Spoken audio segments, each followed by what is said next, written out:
Good morning everyone, कैसे हैं आप सब। तो जी मंडे का दिन है, सुबह के 4:40 का टाइम हुआ है और यहाँ मैं तैयारी कर रही हूँ मंदिर जाने की।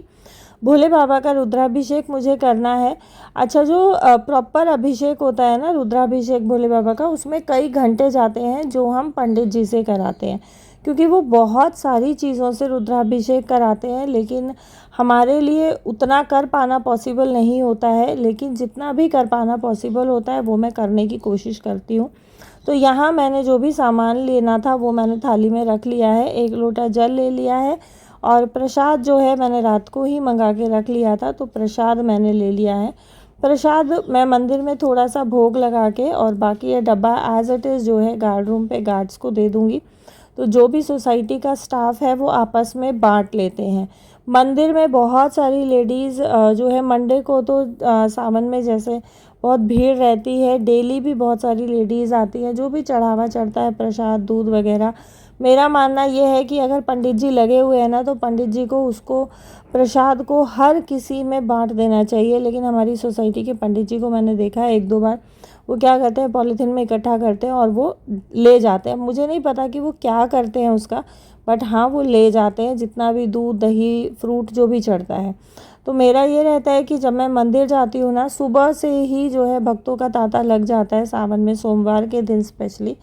तो मैं मंदिर की जो है थोड़ी सी सेवा करती हूँ।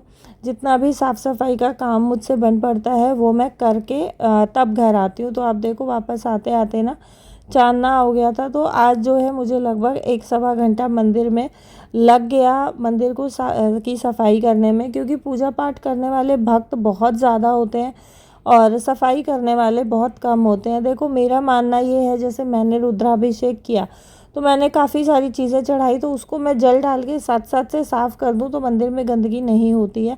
बट ऐसा कोई नहीं करता है, तो इसके लिए भी किसी ना किसी को तो आगे आना ही पड़ता है। मंदिर से आने के बाद मैंने अपने घर की जोत बत्ती की और अब जो है मैं थोड़ा सा रेडी होंगी, क्योंकि मैं मंदिर गई ना तो मैं बाल सुलझा के भी नहीं गई थी। मुझे ये था कि मैं आके मुझे नाश्ते वगैरह की तैयारी करनी है, दोनों बच्चों को भेजना है, तो मैं जो है फटाफट से मंदिर हो आती हूँ और उसके बाद जो है आके और फिर मैं अपने घर की पूजा पाठ करूँगी और बाकी के काम फिर करूँगी। तो फेस पे थोड़ा सा मैंने फेस जेल लगाया और फेस जेल जब तक अच्छे से स्किन में एब्जॉर्ब हो जाए तब तक जो है मैं अपनी कोम कर ले रही हूँ। और अभी हाथ के दर्द के कारण जो है मैं हेयर सीरम भी यूज़ नहीं कर पा रही हूँ, तो मैं इसलिए नॉर्मली कंघी करती हूँ। और यहाँ पहले मैं आपको दिखा देती हूँ आज मेरे ड्राइंग रूम की क्या हालत हो रखी है। ये एक्चुअली डेली ही मेरे ड्राइंग रूम की मॉर्निंग में ये हालत रहती है। बच्चे रात को दोनों यहीं बैठ के पढ़ते हैं। कभी ये होता है कि खुशी अंदर पढ़ लेती है, लकी यहाँ पढ़ लेता है। बैग यहाँ छोड़ा हुआ है, बुक्स यहाँ छोड़ी हुई हैं। रात को ये लोग कुछ खाते पीते हैं तो बर्तन भी यहीं छोड़ के जो है ये लोग सो जाते हैं। तो ये सब मैं मॉर्निंग में उठ के तब जो है सारा का सारा अरेंज करती हूँ, ऑर्गेनाइज करती हूँ और इसको प्रॉपरली सेट करती हूँ। और मेरे लकी का तो ये रहता है कि सोफ़ा पता नहीं दिन में 6 बार सही होता है या 7 बार सही होता है। और अब जो है मैं आ गई हूँ अपना बाकी का स्किन केयर करके थोड़ा सा रेडी होने। देखो, हाथ की ना प्रॉब्लम बहुत ज़्यादा बढ़ गई है और इसी वजह से 2-3 दिन जो है मेरा वीडियो नहीं आया है। मैं डॉक्टर्स जो है 2-3 चेंज कर चुकी हूँ। फिज़ियोथेरेपी जिस दिन कराती हूँ बहुत ज़्यादा बढ़ जाता है। अब मैंने वेंकटेश्वरा हॉस्पिटल में ऑर्थोपेडिक डिपार्टमेंट के जो सीनियर डॉक्टर हैं उनसे कंसल्ट किया है। उनका खुद का क्लिनिक भी है रजौरी गार्डन में और वो वेंकटेश्वरा हॉस्पिटल में भी बैठते हैं। तो उन्होंने जो है मेरे हाथ का एमआरआई बोला है और सीरियस कंडीशन है हाथ की, बहुत कुछ उन्होंने बताया है। फ़िलहाल जो है मैं बहुत ज़्यादा डरी हुई हूँ जो भी चीज़ें उन्होंने बताई है उसको लेके, और मेरे मन में बहुत घबराहट है। आप लोग प्लीज़ माता रानी से प्रे कीजिएगा कि एमआरआई की रिपोर्ट जो है वो बिल्कुल नॉर्मल आए और जो भी डॉक्टर ने चीज़ें बोली हैं या जो भी डॉक्टर सोच रहे हैं और जो चीज़ डॉक्टर को लग रही है वैसा कुछ भी मेरे हाथ में ना मिले, क्योंकि लिटरली डॉक्टर ने बहुत कुछ मुझे बताया है और बहुत ज़्यादा हाई रिस्क पे जो है चीज़ें डॉक्टर अज्यूम कर रहे हैं। तो प्लीज़ आप लोग माता रानी से प्रे कीजिएगा कि इतना ज़्यादा, मतलब इतना ज़्यादा क्या, कुछ भी ना हो, मेरे हाथ में नॉर्मल हो और दवाइयों से ही ठीक हो जाए। फ़िलहाल जो है यही टेंशन चल रही है हाथ की, और मुझे कहीं ना कहीं लग रहा है कि ये शायद अगर मैं पहले ही इन्हीं ऑर्थोपेडिक के पास चली जाती तो ज़्यादा बेटर होता, बजाय बाकी डॉक्टर्स छानने के।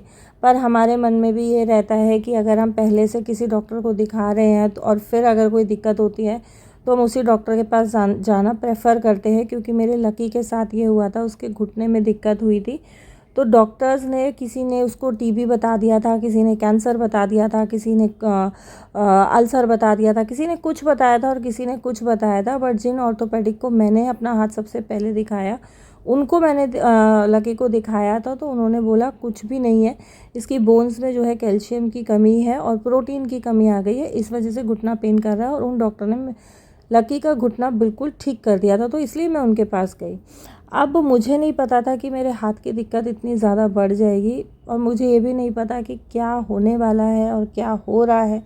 मुझे किसी चीज़ का कुछ भी आइडिया नहीं है।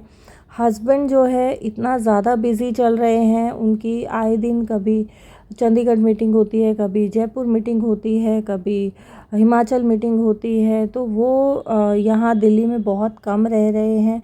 तो इस टाइम पे जो है मुझे हस्बैंड का भी सपोर्ट नहीं मिल पा रहा है। हस्बैंड अगर पास होते हैं तो भी इंसान को ना एक हिम्मत बनी रहती है, औरत की को हिम्मत रहती है, क्योंकि एक बीवी के लिए उसका हस्बैंड एक बहुत स्ट्रॉन्ग पिलर होता है और हस्बैंड के लिए बीवी बहुत स्ट्रॉन्ग पिलर होती है।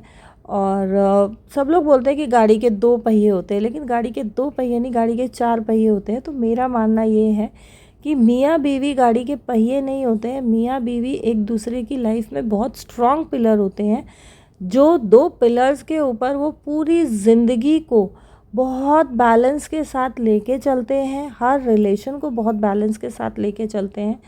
तो मेरे नज़रिए में या मेरे मायने में हस्बैंड वाइफ का एक बहुत अलग ही रिलेशन होता है।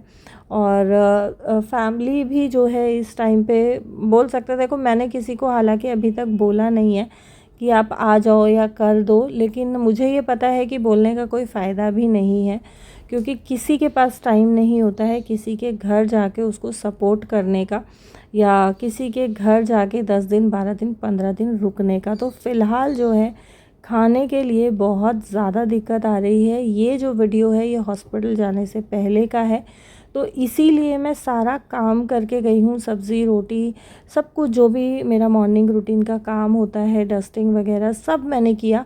लेकिन जब हॉस्पिटल गई वहाँ मुझे कंडीशन पता चली, मैं जाती भी नहीं, हुआ क्या कि मॉर्निंग में उठ के जब मैं बाल बांधने लगी तो मेरा हाथ अपने आप से नीचे गिर गया, जैसे हाथ में जान है ही नहीं। तो उस चीज़ को लेके मुझे बहुत ज़्यादा टेंशन हुई। तब मैं भागी कि नहीं, अब मुझे किसी अच्छे ऑर्थोपेडिक को, एक्सपीरियंस्ड ऑर्थोपेडिक को दिखाना पड़ेगा। और अब मैं जिनको दिखा रही हूँ वो ऑर्थोपेडिक डिपार्टमेंट के सीनियर डॉक्टर तो हैं ही, साथ ही उनको 26 ईयर्स का एक्सपीरियंस भी है। तो इस तरीके की जब भी कोई कंडीशन होती है ना, तो हमें सबसे पहले एक्सपीरियंस और रिव्यूज़ चेक करने चाहिए एक डॉक्टर के, तब हमें कंसल्ट करना चाहिए। तो पूरी तसल्ली करके मैं ये डॉक्टर के पास गई। इन्होंने बहुत ज़्यादा दबा दबू के भी नहीं देखा, और मैंने इनको अपनी प्रॉब्लम बताई तो इन्होंने सारी चीज़ें बहुत शांति से सुनी, बहुत शांति से अपनी चीज़ें बताई। फ़िलहाल जो है बहुत ज़्यादा टेंशन है, और मुझे लगा कि जब मैंने वीडियो रिकॉर्ड कर रखा है तो मैं धीरे धीरे इसको एडिट करके और शेयर कर देती हूँ, क्योंकि देखो काम तो करना ही है। और यहाँ लकी ने जो है बना लिया है अपने लिए और खुशी के लिए ड्राई फ्रूट शेक। खुशी साथ साथ कर रही है लंच पैक, और बच्चे जो है थोड़ा बहुत मदद कर देते हैं। बच्चों को ये रहता है कि नहीं यार मम्मी बहुत परेशान हो रही है। और मंडे मैंने जो है डॉक्टर को दिखाया था, आज हो गया है वेडनेसडे। एमआरआई की रिपोर्ट आएगी थर्सडे इवनिंग में। और अभी फ़िलहाल जो है मैं कुक के लिए ढूंढ रही हूँ, बट मुझे कुक नहीं मिल रही है। सारा काम करके बच्चों को स्कूल भेज के, खुशी को इंस्टीट्यूट भेज के मैं जो है आ गई हूँ हॉस्पिटल डॉक्टर से कंसल्ट करने। और सुबह का मैं सारा काम करके हॉस्पिटल गई थी। तो ये है कि जब काम कर रही हूँ तो हाथ में दर्द तो डेफ़िनेटली हो ही रहा है। और हॉस्पिटल ये हमारे घर से बहुत ज़्यादा दूरी पे नहीं है। हस्बैंड ने जो है मुझे ड्रॉप कर दिया था, ड्रॉप करके वो अपने ऑफ़िस चले गए थे।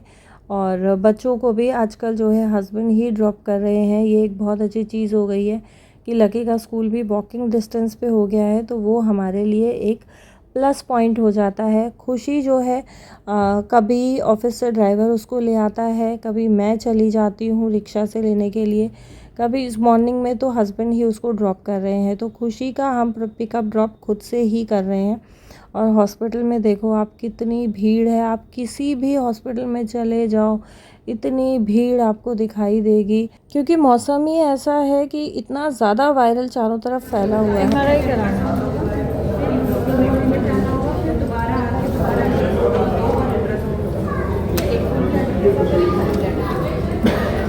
हम 1-1.5 घंटा लगेगा। 1-1.5 घंटा। थोड़ा सा वेट कर लो, वेट करो, मैं आपको फ़ोन कर दूँगी। हाँ, आपको फ़ोन आप मुझे कॉल कर दीजिएगा, मैं आ क्या जाऊँगी। नाम? अच्छा, यहाँ इन्होंने बोला 1.5 घंटा, बट 1.5 घंटे के बाद इनका कॉल नहीं आया। मैंने 2 घंटा वेट किया, उसके बाद मैं वापस आई। आने के बाद बोलते हैं कि 1.5 घंटा और लगेगा। मैं फिर 1.5 घंटे के बाद 2 घंटा वेट करके वापस आई। फिर बोलते हैं जी अभी 1-1.5 घंटा और लगेगा।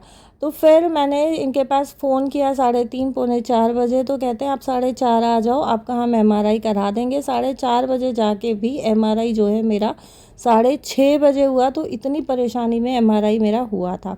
और जो है अब आ गई हूँ वापस घर। 6:30 बजे MRI मेरा ख़त्म हुआ था। उसके बाद जो है घर आते आते मुझे लग गया था लगभग पौने 7 बजे के आसपास। तो ये इडली रखी हुई थी फ्रिज में, मैंने बनाई थी, चटनी बनाई थी, चटनी रखी हुई थी। तो मुझे ये हुआ कि मैं इडली फ्राई कर देती हूँ बच्चों के लिए। तो यही अभी जो है सबसे जल्दी मैं बना सकती हूँ, सबसे आसान है बनाने के लिए। मेरे हस्बैंड जो है वो शाम को खाना बहुत कम खाते हैं, और दर्द के मारे मैं इतनी परेशान थी कि मेरी कुछ भी इच्छा नहीं हो रही थी खाना खाने की। और यहाँ प्याज जो है वो मैंने बच्चों से चॉप करा लिए थे। तो बस यहाँ मैंने लिया है सरसों का तेल, और बहुत सिंपल तरीके से फ्राई करूँगी, लेकिन ये बहुत टेस्टी लगती है। इसमें मैंने राई का तड़का लगाया, हींग का लगाया, हरी मिर्च डाली, और प्याज को अच्छे से भून के जो है इसमें हम डाल देंगे बारीक कटा हुआ टमाटर।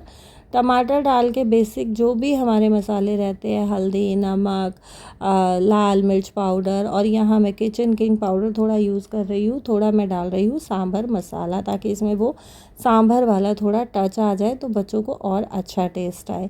तो जी बस यहाँ इसको अच्छे से मसाले को भून के ढक के भून लेंगे जब तक तेल अलग नहीं हो जाता। और इसमें डाल देंगे फिर हम इडली डाल के मिक्स करेंगे, 2 मिनट के लिए ढक के भूनेंगे, और हमारी जो है बहुत डिलीशियस, बहुत इजी, बहुत कम टाइम में बनने वाली हेल्थी डिश बिल्कुल रेडी हो जाएगी। ये आप बच्चों को ना टिफ़िन बॉक्स में भी दे सकते हो। मैंने छोटे छोटे पीस किए हैं, आप एक इडली के 4 पीस करके बच्चों के टिफ़िन में दे दो, बच्चे बहुत चाव से खाएंगे।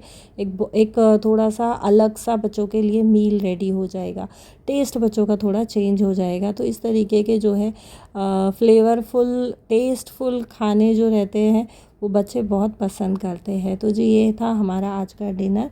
और अभी फ़िलहाल जो है बहुत ज़्यादा असमंजस में हूँ, जैसा मैंने आपको बताया, हाथ को लेके बहुत ज़्यादा परेशानी हो रही है, बहुत ज़्यादा दर्द बढ़ गया है। देखते हैं, ये डॉक्टर से उम्मीद है, इन्होंने 15 दिन का बोला है। जैसा भी जो भी रहेगा आपको ज़रूर मैं अपडेट करती रहूँगी।